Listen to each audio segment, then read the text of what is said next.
ఇప్పుడు కేవలం 7,999K up to 10 kgs వరకు బరువు తగ్గి అధిక బరువు నుంచి వచ్చే ప్రధాన సమస్యలను దూరం చేసుకోండి. ఒకే డేట్ కి 2 పెద్ద సినిమాలు రిలీజ్ అయితే పోటీ ఘాటెక్కుతుంది. అది కూడా ఇద్దరు సీనియర్స్ మధ్య సౌత్ నార్త్ ప్రాజెక్ట్స్ అయితే భారీ క్లాష్ జరుగుతుంది.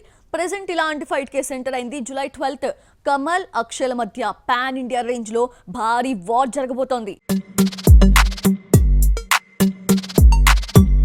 విక్రమ్ తో సాలిడ్ కంబ్యాక్ ఇచ్చిన కమల్ హాసన్ ఇప్పుడు శంకర్ డైరెక్షన్ లో భారతీయుడు 2 చేశాడు. పోస్ట్ ప్రొడక్షన్ దశలో ఉన్న ఈ సినిమా జూలై 12న ఆడియన్స్ ముందుకు రానుంది. 1996లో వచ్చిన ఫస్ట్ పార్ట్ బ్లాక్ బస్టర్ అవడంతో సీక్వెల్ పై భారీ హైప్ క్రియేట్ అయింది. తాజాగా వచ్చిన ట్రైలర్ క్లిక్ అవడంతో భారీ అంచనాలు ఏర్పడ్డాయి. పాన్ ఇండియా రేంజ్ లో సత్తా చాటే కంటెంట్ ఈ సినిమాలో ఉందని మేకర్స్ బల్లగుద్దు చెప్తున్నారు.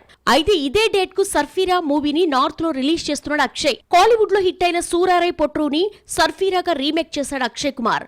నార్త్ ఆడియన్స్ టేస్ట్ కు తగ్గట్టు కథలో మార్పులు చేశాడు. రీసెంట్ గా ట్రైలర్ రిలీజ్ చేస్తే మంచి రెస్పాన్స్ వచ్చింది. కిలాడి హీరో బౌన్స్ బ్యాక్ అయ్యే ఛాన్స్ ఉందని కామెంట్స్ వచ్చాయి. అయితే జూలై 12న ఇండియా 2 కూడా రిలీజ్ అవుతూ ఉండడంతో దాని ఎఫెక్ట్ అక్షయ్ సినిమాపై గట్టిగా పడే ఛాన్స్ ఉంది. కమల్ సినిమా పాజిటివ్ టాక్ తెచ్చుకుంటే మెజారిటీ ఆడియన్స్ భారతీయుడు 2 చూడటానికి ఇష్టపడతారు. సర్ఫీరాకు మంచి టాక్ వచ్చినా కలెక్షన్స్ తగ్గే ఛాన్స్ ఉంది. మరి భారతీయుడు క్లాష్ నుంచి అక్షయ్ ఎలా తప్పించుకుంటాడో, పెట్టిన పెట్టుబడిని ఎలా రాబడిగా మారుస్తాడో చూడాలి.